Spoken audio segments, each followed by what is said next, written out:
Welcome to your new favorite band, the podcast brought to you by the LA Maybe.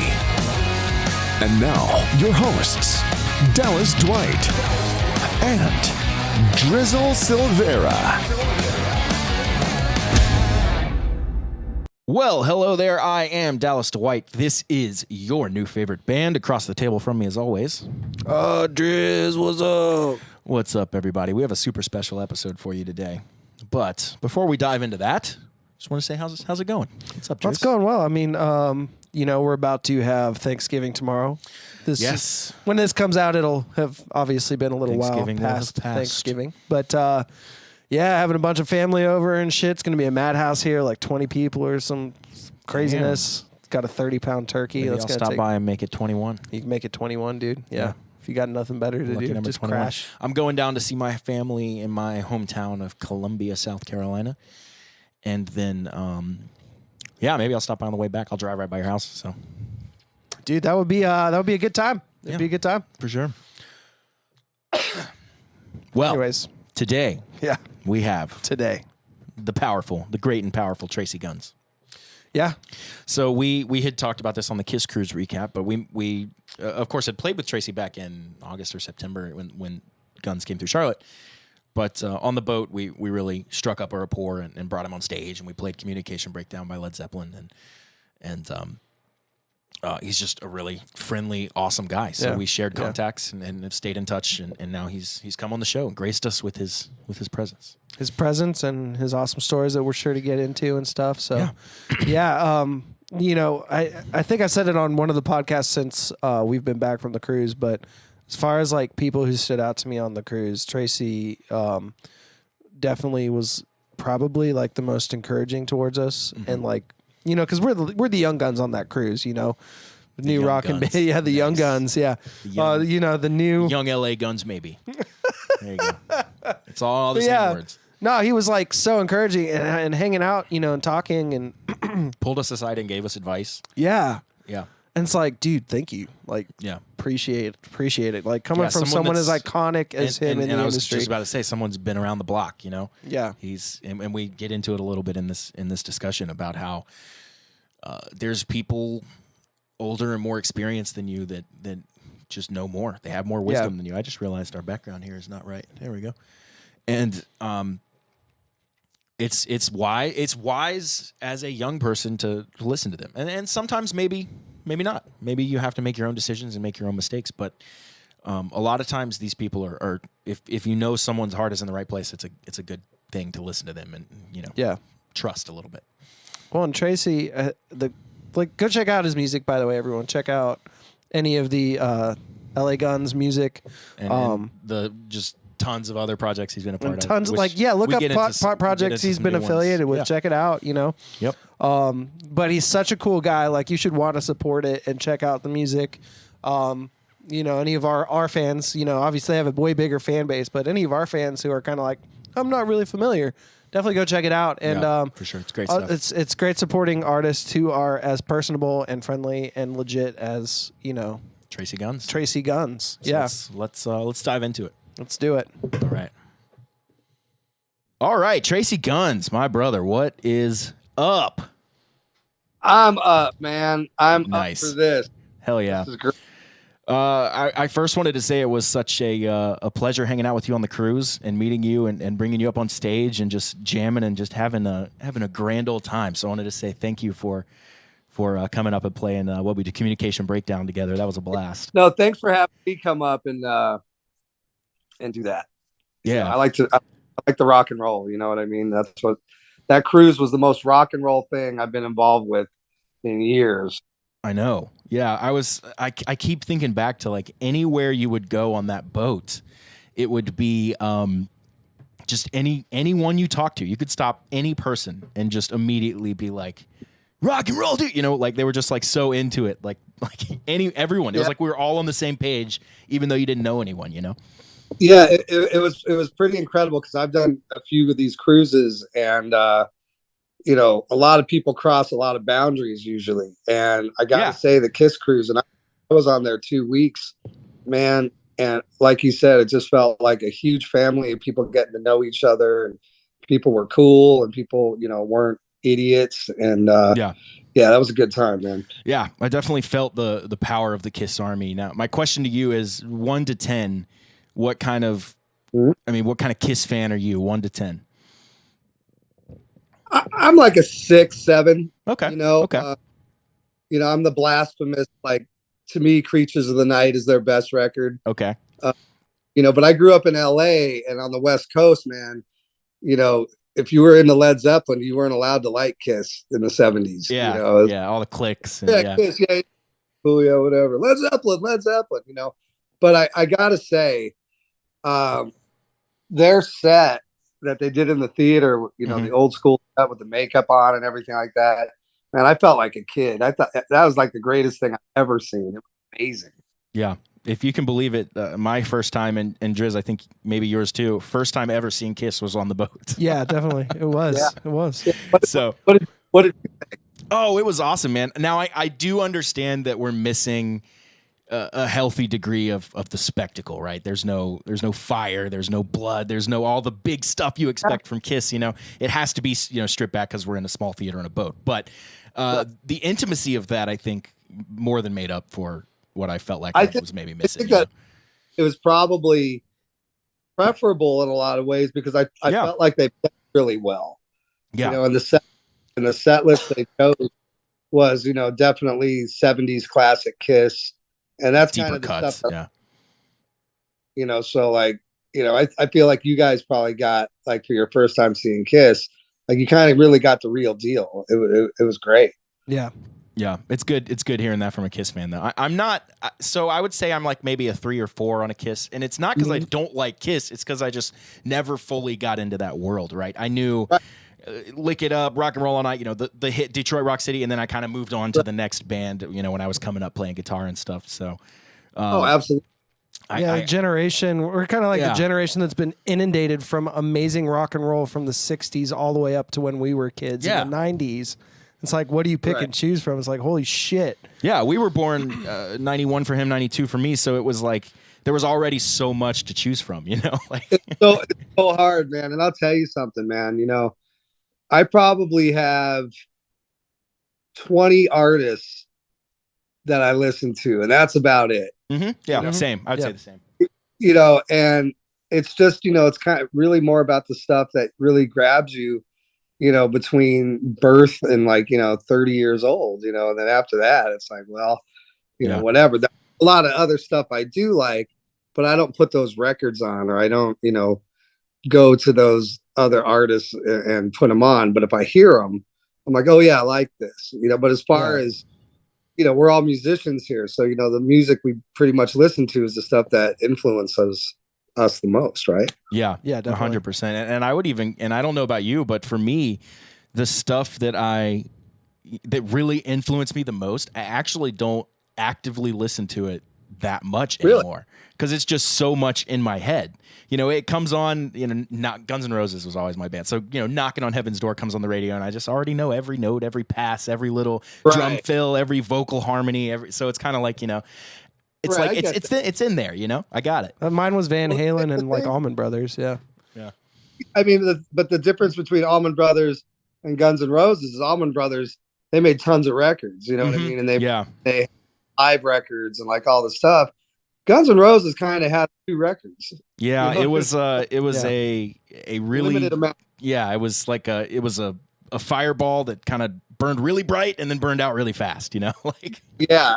And it's unfortunate because those guys, there's so much talent in that band to keep creating music, but they don't and they didn't. And so what do you hear the same 5 or 6 songs over and over again? Yes, yes. We'll get everybody. Every show, somebody comes up and asks for "Sweet Child of Mine." We're like, wait, just pick a different one, like any other one.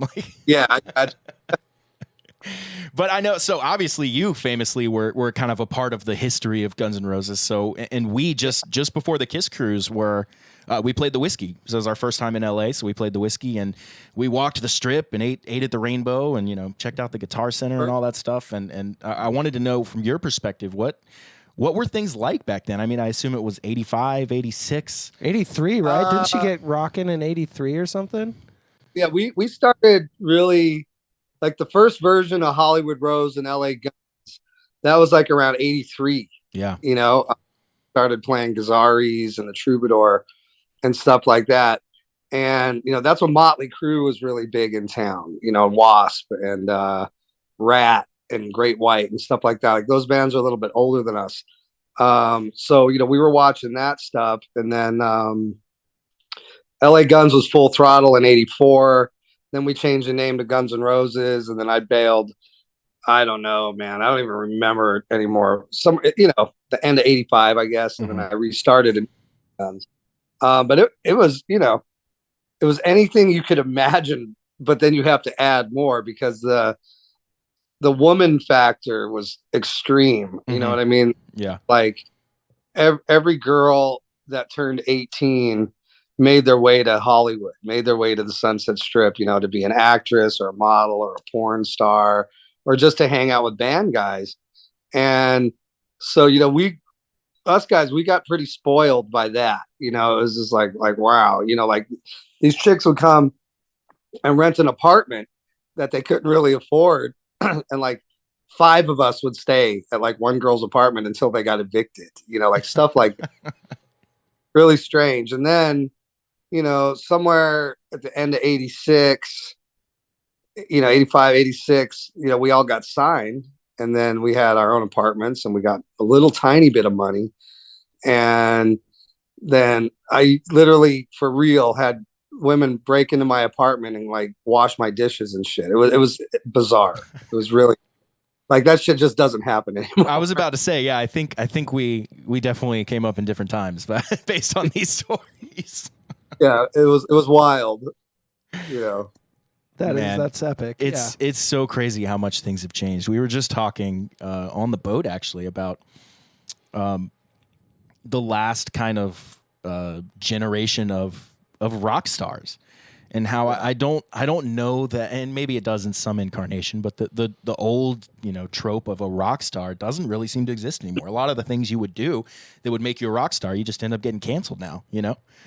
Yeah, I mean, I think in a lot of ways too, because there are some pretty authentic, you know, rock and roll music makers, you know, like the Struts and Dirty Honey and this guy Tuck out of Atlanta, and you know, there's some bands that are really stay true to the art form, but the problem is all the old rock and roll had stories and mystique, right? You know, Yep. there wasn't the immediate internet, you know, thing, and that enabled you to have a publicist that did their job and made the story in the magazines and, you know, these kinds of things, and so you could become notorious without being notorious, you know. Right, it was exactly. pretty great. Yeah, the legend. Yeah, you know, because that's what rock and roll is. It's stories, you know. I mean, that's what keeps people interested in musicians, is these stories, and especially, you know, rock and roll bands. But no, that's gone. You know what I mean? So now you just got to be really great, especially if you're playing rock and roll. You know, it's got to be that good.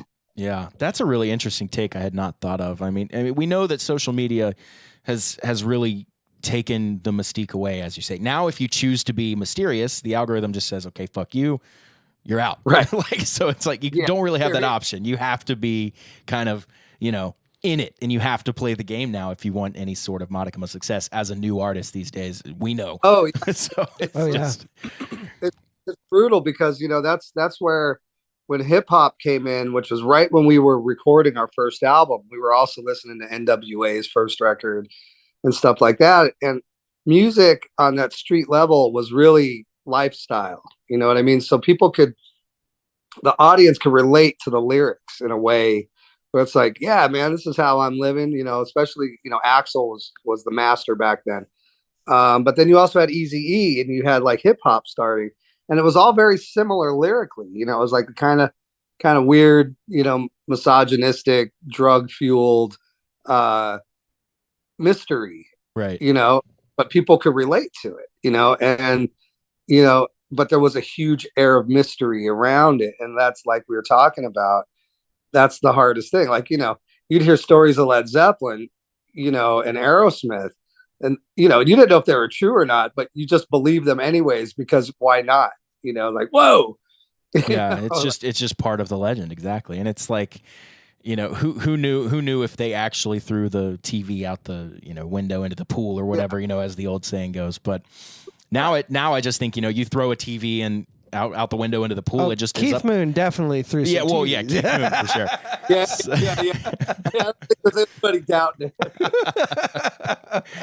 Or what, Ginger Baker was another one that was kind of a little out there. But all those guys, the guys with that personality type, like John Bonham would drive a brand new car straight into the Hyatt house up here, buy it, drive it right into the fucking lobby, and try to get down the hallways and shit. And people would laugh, and it's just that things got taken care of. Now, by the time, we were, I think, on our second tour, it was our first tour. We were in Minneapolis, and it was snowing, and we were at a Holiday Inn, but the Holiday Inn was in a super old, cool building, like a historic building. And my guitar tech found these fluorescent bulbs in the janitor's locker, and he threw one down from the window, and you could see the fluorescent bulb break in the snow. Mm-hmm. And it kind of just mixed in, it was like, wow. What are you doing? Uh-oh. Yeah. So we all left except him. And when we got back to the hotel, he just kept doing it, like, while we were gone. And all our shit was outside, and we got banned from Holiday Inn. Wow. Like no warning or anything. I have a feeling in the late 70s, or even any time during the 70s, you could have totally got away with that and just like said, hey, we'll pay for it. But even by 1988, shit was getting uptight. Yeah, and I don't think that's slowed at all. I think it's just continued. No. Yeah. So no, we were in Austin, Texas, like the first date of our second tour, when our second album came out.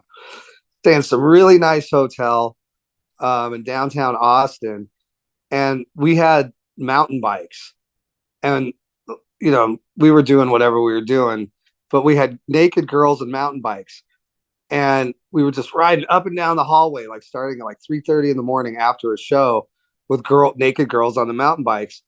And nobody cared about it till the next day, when all the wallpaper was ripped off from the handlebars, But in those times, it was still like, you could go from one guy's room to the other. There, there'd be little mini orgies going on. It was awesome, dude. It was fucking good time. So, yeah, I mean, we kind of lived the tail end of it, because I remember reading somebody's interview in like 92, like a newer rock band. And I don't need to say who it is, but the guy's like, I swear this girl came on the bus and she wanted to have sex with me. I swear she did, but we didn't. I was like, oh man, shit's getting bad. Yeah. But that after AIDS was a thing. And, I get, it got scary for people. But like you said, you fast forward to now, and it's just like, you can't do anything. You can't say anything.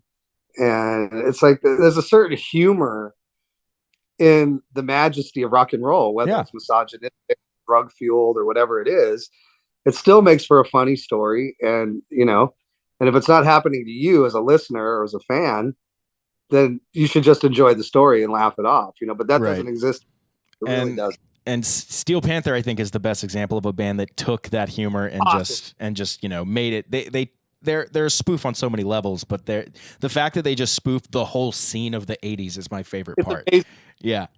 Where you have, it's just like everything's right on the nose. There's no like all the like cheesy, double entendres and stuff are taken out, and it's just like direct, like so direct, and that's the thing. Ralph, he was in LA Guns for a year. He's a really good friend of mine. And the thing is why it's so effective and that directness works is because all those lyrics are from experience. He lived that shit, because he's older than me. And he was rocking out here in LA before I was, you know what I mean? He's been around, he's done it, he's seen it, he's lived it. And, when I listen to Steel Panther, I go see him play. It's just, it's pure comedy, but it's 100% based on reality. Right. Yeah. And that's the magic, and the city I live in, Denmark, the club that they play is literally 1 block away from my apartment in Denmark. And, they go in there and it's packed, sold out, like to the gills, and the town I live in, it's like, I don't even know how many people it is, like 20,000 people or something. Like Ramstein played this summer, and we have a like a soccer stadium, but it's only 20,000 seats, it's outdoors. And my friend didn't go, and I was on tour in the States. I'm like, so, what was the city like when Ramstein was playing? And he's just like, there was not one person anywhere in the city because there's an event and everybody goes. Wow. And it's magical, but yeah, Steel Panther plays there. That's awesome. Yeah. That's great. We played with Steel Panther. We did 3 dates with them back in Yeah, it was like last year. 21. Yeah. Yeah. And it was hilarious. Their ability to just like off the cuff, like come up with funny shit was amazing. So we were at a venue that's now shut down because of shootings and shit. It's crazy. I don't know if you've ever played the Blind Tiger, but it's like in Greensboro, North Carolina. Yeah, it's kind of like a famous like rock and roll venue in that area. We must have. Yeah. But anyways, yeah, so we had just gotten done playing, and we were hanging out watching the show, selling merch and shit. And I hear them in between songs. Ralph, Michael Starr was like, "Hey, dude," he was talking to our singer. He was like, "Dude, your girlfriend's like hot." And he goes to our singer. He's like, "Dude, I would suck your dick to taste her pussy." And I was dying, dude. Like just off the cuff, like. But really sharp, clever. All those guys are that clever. Yeah. Sharp. It's like, to me, I feel like that comes to life when those guys are together. You know what I mean? All of a sudden, hey, we're going on tour, and it just never ends. Like they just bounce off each other. In that character, yeah. Yeah, and they're so unique. There's nobody else like them. No. It's amazing, and they're really healthy for rock and roll. Oh yeah, for sure. It's great to have a band like that. We were you mentioned earlier about Kiss sounding awesome on the boat, and we were texting a little bit back and forth about bands using backing tracks live, and I know it's come up a lot lately. Sebastian Bach and Ronnie Radke had a little Twitter feud going on about Falling in Reverse canceling dates because they lost their laptops.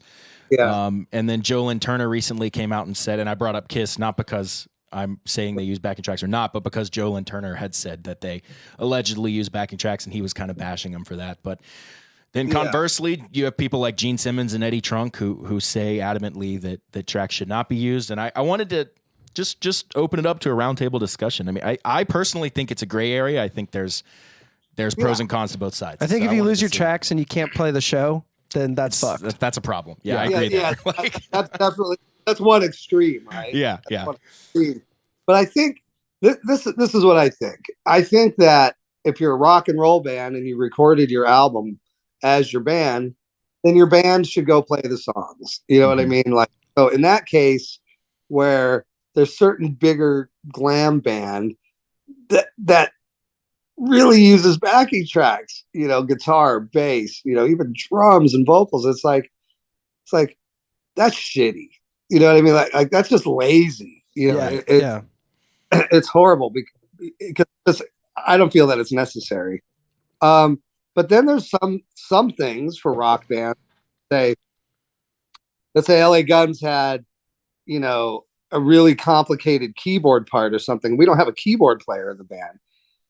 I wouldn't feel weird using that keyboard track. I'd be like, hey, I would even say, hey, in this song, we're using a keyboard track because none of us can play it, and, kind of make light of it for the benefit of the music.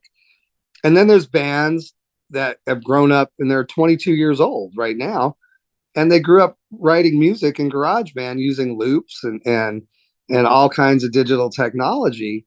Well, that's their craft. Yeah, you know what for I mean? sure. In that case, that like the Falling in Reverse guys, I'm sure that's how he learned to write and put together songs and music. So in that case, yeah, but at the same time, you shouldn't be dependent on like one piece of digital technology. Yeah. Because they are a rock band. You Yeah. know, they're not like an EDM band. You know, they're Right. a rock band. Dude, You know, but the conversation back in the 60s was probably like, why are you using electric guitars and amps? What if your amp crashes? You should be playing acoustic guitars. Yeah, exactly. Yeah, it's like, why are you playing a drum kit? You should be making the drums yourself. It's like you can go back as far as you want, That's a really good point. Is that, time moves forward.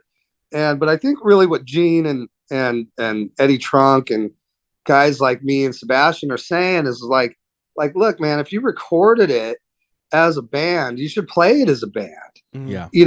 Band has chemistry, and a lot of these bands are talking about it's like they're playing to a record or half a record Right. or whatever, and it's acceptable in some areas, but not to people that love live rock music. You know what I mean? Yeah. Like, that's not live.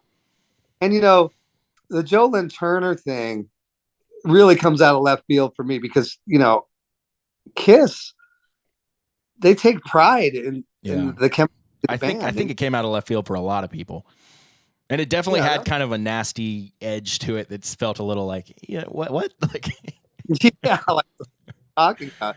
Yeah. Because I mean, the three of us right here, we saw them play on the pool stage with no makeup on, through amp, and it was amazing. So like the idea that they use backing tracks is like very bizarre to me, and I think it's misdirected anger.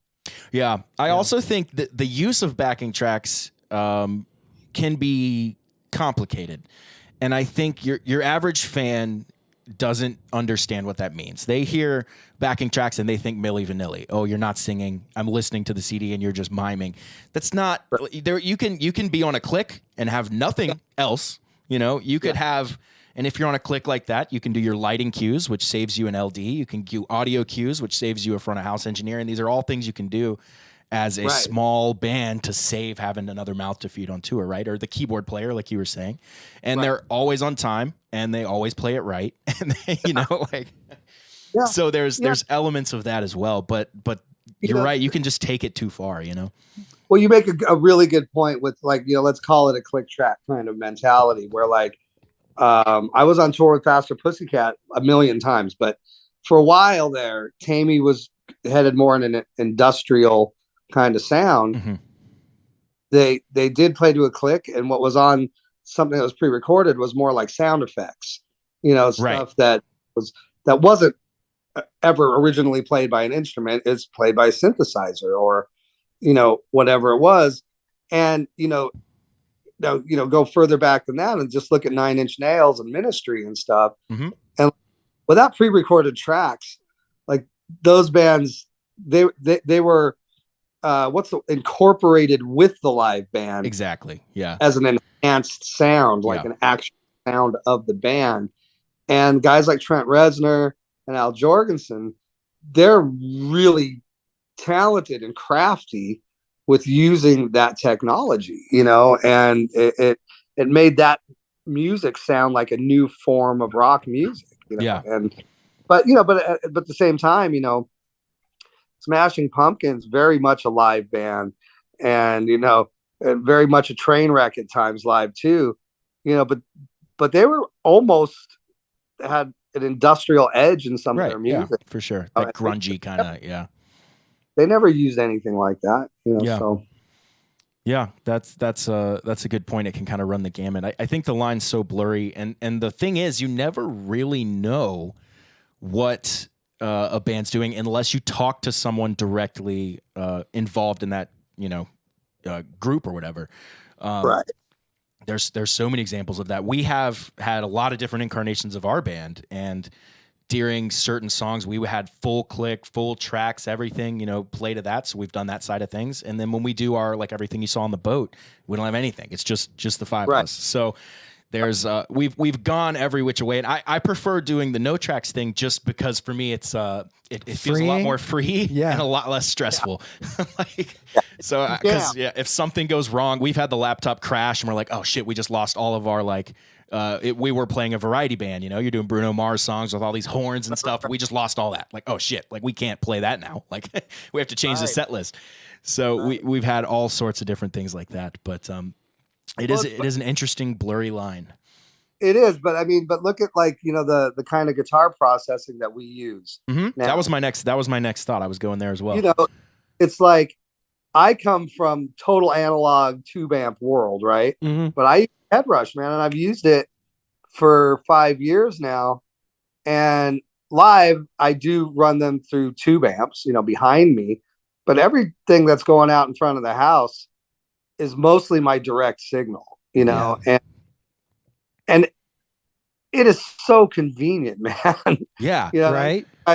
You guys are so hip the way, and I'll tell you, man, I was out front and I'm a snotty guitar player and your guys' shit sounded awesome. Yeah. And I told you this story on the boat, but I'll tell it again for the benefit of the listeners. This happened at your show. We opened for you guys here in Charlotte. Right. You had all your Marshalls and stuff behind us, of course, backline, we're in front of you. And we're just playing with our quad cortexes, but from the crowd perspective, you see us playing and you see a bunch of amps behind us. You see y'all's walls of amps. Yeah. Which we're not even on at the time, I don't think. There's no lights or anything. No. Right. Somebody after the show walks up to me and Driz and he goes, man, it's so good to see a young band playing with real amps. Your tone sounds amazing. And it was just ranting. And I looked at Driz and we kind of smirked and we didn't correct him. We're just, thank you so much. Appreciate you, And all you need is a picture of an amp on stage. Yeah, just like a scrim of an amp. Yeah, exactly. That's all you need. Yeah. And it's funny. I think Neil Young, a long time ago on some tour, because he always plays out of a Fender Deluxe, but he had these huge amplifiers, I think they were scrims, but they were like 3-dimensional scrims. Oh, that's awesome. Like a full stack that's 30 feet high, on either side of the stage and all that stuff. And I remember seeing when YouTube first came out or something, and I saw a video of Neil Young, Crazy Horse Reunion live or something. And even though I knew they weren't real, I couldn't stop staring at them. I'm like, man, that looks so cool. Yeah. There's just something about seeing them. The aesthetics are amazing. Yeah, for sure. I'm an amp guy. I love my amps. I got a wall of amps in my studio across the way.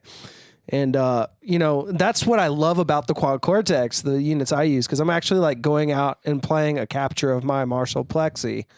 And so when you were hearing it, you're hearing a really faithful representation of what my actual Marshall sounds like. Because I've got the Cab Simulator Capture X, and I just find my favorite speaker cabinets, mic combos, and I just, run that into my unit and capture my actual Marshall. Yeah. And so what you end up hearing live is not a digitally modeled thing, but an analog captured version of the real thing, just digitally recreated inside the box. So, and I mean, when we show up to a gig and we have to load in and we have a backpack and a guitar, I'm very happy. Yeah, I mean that's the whole thing. It's like the old joke was, you should be a singer because you just need to bring a microphone. Yep. Well, now all we need to do is bring a backpack and a guitar. Yeah. And hopefully the PA is solid. But yeah. Man, a good engineer. Yeah. I mean, and it's good. And it was cool because I was playing out of that weird little Fender amp when I jammed with you guys. Yeah, that was a weird amp, but it ended up sounding good. But it sounded good, and it blended, they didn't sound like foreign objects. Right. Yeah. You know what I mean? Like, oh, okay, this is totally working, and the signal that you guys had coming out of your monitors or your guitar sounds was faithful. It's like, hey man, we're just jamming on a bunch of amps, and people are like, hey, I'll tell you a really fast story. I was with Gilby Clarke was producing an LA Guns record in the late 90s, and he had just got the Line 6 pod, the first one. Oh, like the Bean? Yeah, the Bean. Oh, that's amazing. Those are legendary now. Oh, it's I'll tell you. I'll continue the story. So we're there, and then he has this one JMP that I always used to record with all the time, and through a basket weave cabinet, really good setup. And like if you needed more, you just put a tube screamer in front of it, or a Marshall Governor. I think that's what we used to use. And they sounded great. It was perfect. So one day he's like, hey man, plug into this and, check it out. I played through it. I'm like, nah, I'm not playing through that thing. That's ridiculous. That's so stupid, and all this stuff. He's like, all right, no problem. So I record a rhythm track, and he's like, oh, I put 2 mics on the cabinet. So, let's see which one you like better. and I listen back and I'm like, they're identical, And he goes, I gotcha. And I'm like, what? And he's like, the Marshall sound that he got out of the pod was the AC-15 setting. Mm-hmm. It sounded really? just like the JMP. And so that day, because like we were in at noon, we had recorded that by 2:00. I went to Guitar Center and I bought this HD 150 head and cabinet, line 6. And I used it like for 2 years. Like it was the greatest thing ever. And then later on, when I was playing with Nikki Sixx, I got the big boy one, which was the Veta. It was a 300 watt stereo. Oh yeah. And all their shit came with pedal boards, so all the effects were in there. You just program it. Now the end game is I still have 4 Pod 2.0s, still the good red ones, with what they call the longboard. I have 2. Yeah, the FPV thing. Yeah. I have 2 of those. I have 4 pods programmed and ready to go at any time. Still, that's amazing. They're fantastic, and every now and then I'll pull one out, and you just plug it into the back, into any effects return on any amp. Bam, done. That's awesome. Brutal, and those are 8-bit. Like they're shit, and they sound fucking amazing. So yeah. Once you get into like the stuff that you're using and the stuff I'm using, you can't get a bad guitar sound unless you just have the worst fucking ear in the world. Yeah. Although we scrolled through, we've scrolled through some of the presets. There's some pretty wonky ones in the quad core. They're wild. Yeah. You get to some crazy like synth sounds with like programmed like gonk, and you're like, what in the fuck is this? Like, I know. I really want to get one of those things that you guys have. Headrush is in trouble right now, and I don't know what's going on. Ooh, I made a post about Instagram today, but yeah, I can't live without that. Oh, dude, yeah, we'll definitely connect you with the Quad Cortex. It's like I've owned Kemper, Axe Effects. I still use my Kemper a lot. It just stays in my studio, but the Quad's what I keep in the backpack. It goes on the road. Yeah. And so, Driz here is a master at programming them and capturing things. He knows every button. Yeah. If you get one of those, dude, I'll send you everything I have in my library. And the crazy thing about these units is you can literally connect the actual unit to the internet. So you never have to plug it up to, I've never plugged mine up to the computer. By the way, it is an interface too with 2 XLR inputs. Right. You can use it as an interface.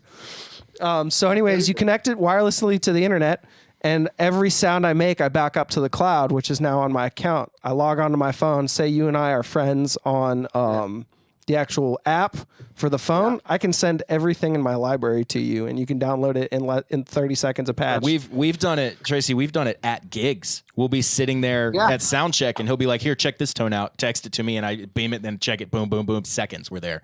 Like it's insane. I love it. I love it. You know that I've made the last 2 and the forthcoming LA Guns record on an iPad. Oh, that's awesome. That's amazing. Recorded on, I mean, the drums come from LA because I'm usually in Denmark, but all the guitars, everything that I do is recorded on an iPad. Wow. Yeah, there's so many options now with digital stuff. You can just it's great. I love it. Yeah, and that all comes from the EDM world, making those kind of things, and then obviously you can just bring analog stuff into the digital world, and you're kind of there. And that's it. And it's flawless and it's seamless, and like the iPad Pro is so powerful. Oh, yeah. You can be watching porn, what is it, 4K porn, and doing 32-bit recording direct through a head rush. Which, if you know us, that's all we do. So that's all we do. So it's like it's a perfect combination of sex and rock and roll. Yeah, that's why I got the iPad Pro. That was in the Apple commercial. You don't even have to leave the house. It's great. Yeah. Ever. DoorDash, Amazon, we're good. Last thing I kind of wanted to open up to the floor here, this topic of conversation of, this has come up in a lot of interviews that I've done, the future of rock and roll and how we're not, in the not too distant future, sad fact of life, a lot of our rock and roll heroes are going to be leaving us. And where does that leave rock and roll when you can no longer, go see some of these artists that are still out there? I mean, where does that, where do we go from here? It's this, the simple fact of nature and, progress, isn't it? I mean, a lot of people ask me, all the time, like, hey, so when's rock and roll coming back around? Blah, blah.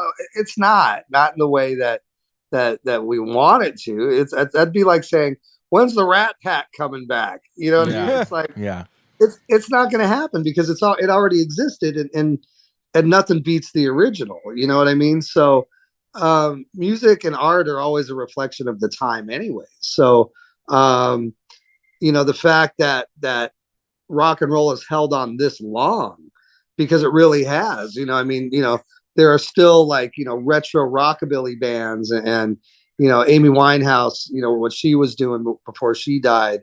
But there's going to be no Stones when the Stones are gone. You know what I mean? Yeah. And that's unfortunate, but their music will certainly live on, just like how Beethoven's, Moonlight Sonata lives on. Yeah. Music is certainly one way to achieve immortality. So yeah.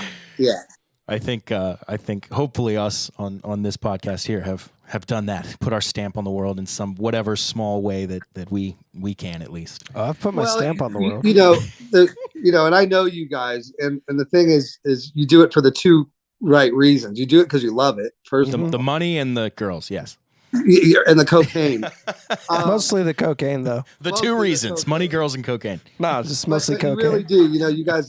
It shows when you play how much you love playing and how much effort you put into being great at playing and singing, and those things. But the other thing is by playing in front of people and making them happy, that's where you're putting your stamp on life. Because it doesn't matter if you're filling up arenas or tiny little coffee houses. The people that see you guys enjoy it and they leave with a smile on their face. Yeah. That's all you can ask for, man, because you know what? Most bands don't really do that. Most bands are very much like, I hope they like us. I hope they like me, me, ego. Yeah. Egocentric for sure. Yeah. And that's also a huge thing in rock and roll, is that really never happy, never satisfied musician kind of thing. And it's like, man, just make somebody smile, you fucking jackass. You know what I mean? That's a great point. Yeah. We have weekly meetings in our band, and that comes up more often than not, where we're, what can we do to give value to people instead of what I call, take, what can we give? And how can we, exactly what you said, how can we make sure people leave with a smile? The biggest thing is attitude when you get on stage. Doesn't matter what size stage it is, And attitude when you get off stage. Yeah, when you get off stage too, is like super important these days, especially with social media and everyone's got a camera. But anyways, yeah. No, but it's true. You gotta, especially now, you gotta be there and you gotta be one of the audience, essentially, as a musician. You got to be in their mood and you got to lift that mood, and you're not against the audience. There was a time where that was, cool. When we came out, it was like, you're supposed to be a little bit scary. You're supposed to be a little bit like that. But times have changed, man. It's if people are coming to see rock and roll, they're there for a good time. And the proof for me really was the last show of the tour we did this summer was a one-off with Poison. Boy, the audience enjoyed that. They were out there, they weren't posing, they were just rocking, playing those songs that these people have heard their whole life, smiling away. Cece was ripping it up on the guitar, and what a happy gig. What I mean? It was just like wow, this is fucking awesome. Like 35 years later, they were like kids on stage. It was amazing. Yeah. That's how I want to be every time I get on stage, because we get to. It's not, oh, we have to. It's like, oh, we Right. get to, Yeah, it's a And privilege. it's such a cool job to have, the coolest, right? There's not a better job than playing electric guitar in front of people and then getting paid after. It's like, what? Yeah, when you get paid, it's pretty sweet. It's like it's almost like a joke. It's like, Yeah. you got to be kidding me. And and I'll be honest with you. Over the years, boy, I felt guilt a lot of times. Just like fuck, man. I make a lot of money doing this shit, and it's just like, why? Yeah. But I have. We don't need to go in on here, but my brain's a little bit different. So, like my logic, the one good part about my brain is it has like this logic, and the fact that any musician gets paid to go up there and do what they absolutely are gonna do for free, no matter what, because we love it, is like the most illogical thing. When you look at guys that are working in warehouses, they don't want to be there, and they're making minimum wage, and they don't have good benefits and shit like that, man. The world's a cruel place, man. Yeah. And Well, so like you said, be grateful, man. Be there for it. Show up. Yeah, show up every time, no matter what stage. Yeah, I think that's such an important, and you never know who's watching. Everyone says that, it's like everyone's like, you never know who's what, but literally you never know who's watching. So Kiss Cruise is a great example of that. We did in the same room. You were in the Spinnaker Lounge with us, Tracii, and we didn't know this until the day after, but Doc McGee and Tom Zutot were both in there and they watched our set. So we were just like, of course they did. Okay. I was talking to Zutat, and I had no idea who he was in the artist lounge. I'm just in the artist lounge, and we'd been making it a goal. We're the new kids on the block and on the cruise. We've got to go out and talk to people and invite them to the show. Be personable and all that kind of stuff. And so that's what I was doing. We were in the artist lounge. And I see some dude there, and I'm just like, hey, what's up, man? Driz for the LA Maybe, play guitar. Turned out to you be want to Tom come check Zutot. out? Yeah, I want to come check out our show. And he sent us an Instagram DM after the fact too, which was kind of funny. Yeah. After we all got back on land. We actually talked about you guys later. Oh, okay. Because those new kids are shit. No. We were talking, and he saw me play the thing with you guys. Yeah, he mentioned that when he messaged us. And he's like, everybody up there had a real guitar, man. And I'm like, yeah, they could sing. He's like, yeah, the songs are good. I'm like, yeah, because we were talking about, he's got a kind of strange, weird Gibson guitar collection, not like a bunch of bursts, or he's got some strange guitars. And the thing with Tom, especially Tom and Doc to a degree, those types are just huge music fans. That's why they sign great bands, and that's why Doc manages great bands, because they're music fans.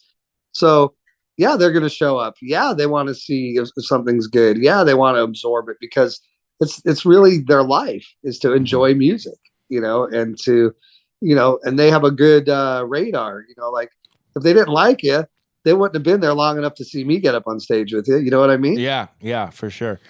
That's a great point. It's amazing that after all those years for two legends like that they still will go see an unknown band. You know what I mean? That's a level of I mean, it totally, that right there explains why they are who they are. Dope, dude. That's why they are who they are. Yeah, I mean, then you realize, that they're the legitimate behind the scenes rock stars, right? Because they're legitimate rock stars, they're lifers. But these guys that manage and sign bands and work with bands, they're equally as important. The fact that they're here 35, 40 years later, still doing that, they're legitimate. And that's what you want to surround yourself with as much as possible, is these guys that are legitimate and that you respect, right? That's the biggest killer in this business, is losing respect for your A&R guy or your agent, or, somebody lies and you catch them in a lie or something like that. Guys that are around 30, 35, 40 years, they don't lie. They don't. They're not. And sometimes that's harsh. And it is, but it's good too. It's good to have the honesty, no matter what. You gotta have it. Yeah. I mean, the worst thing that could happen to, a talented person is them to just be told everything's great. You know? Yes, man. Yeah. It's just, Yeah. I mean, one time, we were going to sign. John Kolodner had a label for a minute. I don't remember what it was called. Oh, no way. I've read some of his books. Yeah. And he's a character, man. He really is. And we had a good relationship with him. But me, I have this thing. And one day he came to the studio, and it was before we went in, and I was in a really weird meltdown-y kind of personality. And he had been dealing with both those personalities for a while. And he just looks at me and goes, "Which Tracii am I dealing with today?" He was so honest, and that's before I was diagnosed with anything. And I was just like, what's he talking about? Kind of a thing. Mm-hmm. But he was always real direct, and he really liked the way that LA Guns played Beatles covers of all things. And we used to always warm up playing like Saw Her Standing There or something. And, through all these sessions and dealings and meetings, like every day for like 2 weeks, he kept saying, "We got to record that. We got to record that," and everybody understood the logic. We just didn't want to re-record a Beatles song. Yeah. But had we followed through, had we done the record with him, had we done the Beatles song, there's a real good likelihood that would have been the thing that pushed him over the top to really give the extra push. So, you really got to trust these guys, even though you're young. And, when we're young, we think we know fucking everything. But these guys with the experience, they know. They've been there. They've done it. Yeah, and I think a killer cover can really boost your career in a good way. Not because you want to get famous off of someone else. I think that's the thing with a lot of young people is like, well, we're not a cover band, and their egos are too big to let them go. No, this is a killer song. Let's fucking cover it. Yeah. That's just smart. That's a good point. And nowadays, I think it even works better than it did, because you can have people have an entire career spring up overnight because of TikTok cover. And then all of a sudden they put out an album, and then they're selling tickets, and it's like, whoa, like you were just made a video in your room or, on your phone. Like it's crazy. And it's because these people are, talented at their core, but it's the way we have direct access to people now. Mm-hmm. Mm-hmm. Yeah. I mean, and that was the thing from day one, is how do you reach people, right? Day one, from Alan Freed, the guy that coined the phrase rock and roll. He had a radio show, and he brought, Chuck Berry and like all this stuff, but it was because he could reach people on his radio show. Yeah. Now we have things like TikTok and like that. It's like, do the cover song, you're trying to reach people, do something that's familiar, get them hooked, pull them in, Yeah. So if people are clever and creative, they're working the new system flawlessly. It's amazing. Yeah. Mm-hmm. And it's and reaping benefits and rewards with it as well. Yeah. Well, so you mentioned to me earlier you have some new music coming out next year. Yeah. Let's talk about that. What do you have cooking? Okay, in April, the new LA Guns record comes out that's done, and it's called Black Diamond. Oh, Black Diamond. Plural. Black Diamonds. You can't do the Kiss thing. Yeah, you can't do the Kiss thing. Yeah. So it's Black Diamonds, and it's killer. It's great. It's going to do fine. And then I wrote at the same exact time I was writing that album, an album with Todd Kearns, the Slash's bass player. Yeah, we love Todd. Yeah. Yeah, Todd. And that project's called Blackbird Angels, and that comes out in September. And both those records are done. They're in the can. And so holidays coming up, going to go to Denmark, spend some time with my little kid.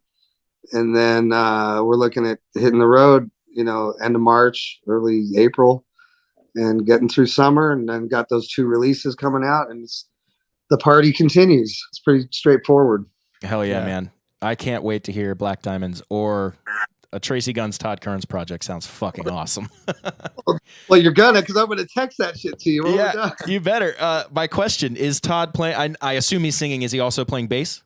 No, I played all the bass on that. So you just did all the stuff. He's just singing. Yeah, that's awesome. He wrote all the lyrics and all the melodies. I wrote all the music. I just checked out his Heroes and Monsters. He released a couple singles for that. That looks exciting too.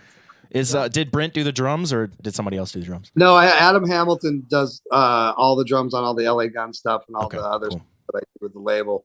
And yeah, don't even have nothing preconceived. You're not going to believe what you're going to fucking hear. Whoa! No, I was on the Kiss cruise. We were watching, I think, Bruce Kulick's set, and I'm standing with my drummer, and my drummer knows Todd as Slash's bass player, and I tell him, I'm like, you're not gonna believe how fucking good Todd can sing, and he's looking at me like, okay, and then Todd hits a fucking note, and I just look at him, and he looks at me like, holy shit. Yeah. You talk about legit and so nice, dude. He's the nicest guy. It's that Canadian blood, man.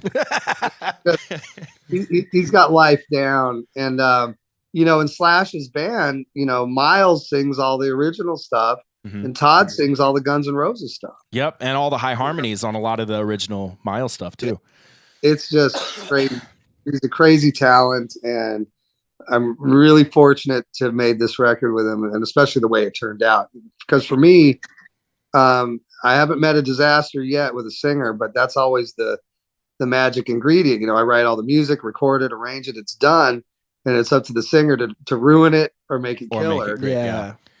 So when a guy like Todd, really had never done an original album like this before, I didn't have one suggestion. We talked about a couple things here and there, but he did it all on his own in his own space, working with the material, and it's fucking mind blowing, man.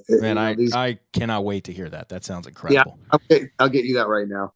So that's that, man. That's an exciting fucking 2023. Dallas and I will definitely have a listening party after this. Yeah. We're just gonna go back to the studio. Yeah. So speaking of working with, you mentioned you haven't had, bad experience with a singer yet. What was it like working with Axl that early on? I mean, obviously before anyone really knew who he was. What was kind of the process then?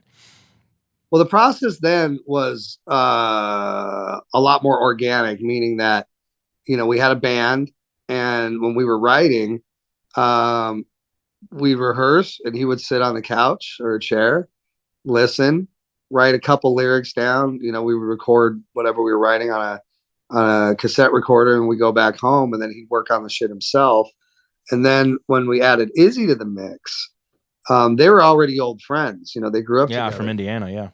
And, Izzy's got a real knack for hooks and kind of, I don't want to say pop rock, but like Rolling Stones, Aerosmith, like these kind of clever lyrics. And then Axl, he had his life experience that he would, put in lyrically. And it was a smooth process, no frustration, very patient, very, nothing took too long. Nothing was rushed.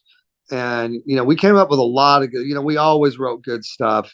And when I split, they obviously kept the Hollywood Road stuff, and I kept my own stuff for LA Guns. So you can really hear, like on Appetite for Destruction on LA Guns' first record, all that stuff at one point, not all of it, but I would say 60% of the mix of that music was all played in, an LA Guns set or a Guns N' Roses set at some point before I left. That's wild. The music. So that's a pretty wild thought. But no, Axl is a very prolific writer. Izzy's a very prolific writer, with a lot of imagination and a lot of diversity in styles. Where Slash in the mix is like the perfect, mysterious lead guitarist. He's got his sound, he's got his vibe, he's got his thing. But Slash does what Slash does. You know what I mean? It's like pretty cut and dry. Like, hey, that's Slash's voice on the guitar. But you have Slash, and you have a guy like Izzy, a guy like Axl, where they're throwing the idea, and Duff. I mean, Jesus Christ, that guy's so talented. It's not even funny. That's why the Appetite record is just so iconic and so legit, because you have the meeting of the minds. You really do have the minds, and it's the perfect chocolate cake. It tastes good every time. Yeah, for sure. It tastes good every time. That's perfect. Yeah, Duff is the only one of the core members that I have any personal experience with having shared the stage with him once, but you're so right. I mean, he's just the whole everything you want him to be. You know? Weren't you like hanging out teaching him like Bruno Mars and shit? Yeah. We were backstage, and I was just jamming it on acoustic guitar, and he sits down next to me. He goes, "Dude, show me what you're doing. What are these chords you're playing?" And I was playing a Bruno Mars song, and so I'm sitting there teaching him like Bruno Mars licks. Yeah, I mean that's very tough, and that's why he's so great. The best musicians I feel are the open-minded ones. The ones that are never stop learning, always get excited by like you sitting there playing a Bruno Mars chord. Mm-hmm. That's a real musician. And it was apparent the day he walked in because he replaced this guy Oli Bike, and Izzy knew him. He lived across the street from Izzy. And he came in and he had a little Gallion Kruger combo amp, and he was already in a cover band that was doing real well in LA. And he had a little chorus pedal. I'm like, whoa, bass player with a chorus pedal. What's this all about? And he started playing like some Geddy Lee lick. And I was like, oh shit, because he had a Johnny Thunder shirt on. So I didn't expect I thought he was just a punk rock guy. But no, man, the guy, soup to nuts is a musician, man. And one of his favorite artists is Prince. I mean, when Prince is anyone's favorite musician, it's usually a real musician. Like they usually have because Prince's catalog just covers the gamut of everything. So it's Axl's a huge Prince fan as well. Yeah, definitely. Yeah. I remember. Yeah, those guys were into that stuff. They're into everything. And me at the time, I was into fucking Randy Rhoads, man. Hell yeah, dude. It's like, yeah, we could be your Aerosmith ass band, but I'm still gonna play like I want to play. I'm still gonna fucking shred some Bark at the Moon. Well, that's Jakey Lee, but same, some early Ozzy, Blizzard of Oz. A little bit more attitude in the guitar, but but the whole organic growth of that particular band was amazing to watch, to be part of, and the funny thing is that the world doesn't really know that my last name comes from this chick I went out with when I was 17. She called me Mr. Guns because of my dick. Like, hey, so you got these two bands, doing all this shit, but my dick is in the name of the band. Well, Pistols, right? That's like the best story I've heard probably this month. I'm wondering why Guns is plural. That's my one. Because Gun and Roses doesn't sound good in Gun and Rose. Yeah, for sure. LA Gun, nah. Yeah, LA, just one. Yeah. We'll trick me, but that's really where it stems from, and it's hilarious. Dude, that is amazing. That is absolutely amazing. That's definitely the that's rock and roll. That's my kind of story. That's the name of the episode right now. Well, there we go. We're getting a little running out of time thing. So Tracii, I don't want to keep any longer. Hey, thank you so much. I do have just one quick question before you leave. So we're talking kind of rock and roll history. What is your favorite? And I'll tell you mine after. What is your favorite? Like under the radar, hardly anybody knew, and it's a shame. Rock and roll band from the 80s that just kind of. I already know Drizzle's answer. Yeah. From the 80s. That's a tough. They could have started in the 70s, whatnot, but kind of like. Or just open it up to any decade. Yeah, sure. There's like, Shocking Blue from the Netherlands that they did Venus and they got popular for that, but they wrote all this rock music. And then Dwight Twilly. There's so much stuff that could have done it, but an 80s band from LA that I always liked better than the other bands was called the Sea Hags. Oh yeah, I've heard of them. Yeah, they're like a power trio kind of thing. Very rock, very cool. Ron, what was it? Yoakum. Man, so long ago. But anyways, yeah, Sea Hags. That would be the one. Sea Hags. I'm gonna have to check them out. All right. Yeah, I'll say Driz is for him. All right. It's Giant. Oh yeah, you like Giant? Oh, but they came on the scene too late, dude. Dan Huff's writing and playing and singing, like just. And then he goes on to produce the Rascal Flatts, which all the Rascal Flatts. Rascal Flatts, like, Keith Urban, and it's like, and then you're like, oh yeah, that makes sense. But what a monster player and singer! The singing is what blew me away. I mean, I knew he was a great player. Yeah. So I showed him Giant. I was like, dude, but you never heard of this band. See that, because when you look at that, that's kind of like a kindling thing. Giant. That's like it started other shit. Yeah. Yeah. You know what I mean? Like it made other things happen, and yeah. there's a lot of that, I think it started too late though. They kind of came on the scene too late. There was a slew of bands that came on too late. I would say Skid Row barely caught the tail, and then Steelheart. Steelheart, I think, came maybe a little bit too late as well. But I love Steelheart. Yeah, way too late. But Skid Row was the last one. Yeah, they just barely caught it. And then another band that started around then that probably my second favorite band is the Black Crowes, but they were obviously a slightly different genre. Amazing. That first record is so fucking good, man. Wow. I bought that first record on CD and played it until the CD didn't work anymore. Really? Yes. They're legit. That top to bottom, and the acoustic version on that track, the bonus track of She Talks to Angels, is still one of my favorite recordings ever. Yeah, the piano on that is just so funny. Little story. I wasn't really allowed to listen to rock and roll growing up. I grew up in like crazy like religious household. Herbert Armstrong's like Ambassador campus in Pasadena. It was like a cult crazy thing. Oh, that's like my family's background. So I'm like trying to listen to rock and roll. I'm asking my grandma for all these like CDs and stuff. She's like, well, I did buy this tape for my Uncle Ben. She's British, like for my Uncle Ben ages ago. And she's like, I'll try to find it. It's rock, but it's, Christian rock. And I was just like, okay, or whatever. So she ends up finding this cassette for me, and it was a Petra cassette. Do you remember Petra? Of course. What did you think? Did it have a huge impact on your life? The riffs on the guitar playing were badass, Yeah, it's legit. So. Oh, yeah. Well, we had Stryper on the boat. Yeah, we had Stryper on the boat. I was like, no way, dude, this is hilarious because, like, and they slay. They do a great job, but they don't need the whole Jesus angle, man. Yeah, that's the thing for me. It's kind of like it's always this little asterisk next to any band. It's like they're a great band, but And Michael's one of my best friends. I'm really good friends with those guys. I made a record with Michael called Sunbomb. It's like thrash metal. It just came out like 2 years ago. It's insane. We need to make a list of the people you have not worked with, because that seems like a short list. Yeah. That'll narrow things down. I'm running out of people, man. Yeah. Fuck. But the thing is, when we did our interviews, we did the interviews where he's Jesus and I'm Satan, and we had such a good time with it. Oh, that's amazing. Yeah, but I always feel it probably does more of a disservice to a band to associate with something outside of music. It makes sense because you appeal to an audience. Yeah. But it limits the audience, and I think that Stryper's a lot bigger musically than their audience represents. I really think they could have been massive. They're so good. So good. Such a great band. That's a great point. Yeah. Where can our audience and our listeners find you and keep up with you and everything that's going on in your world?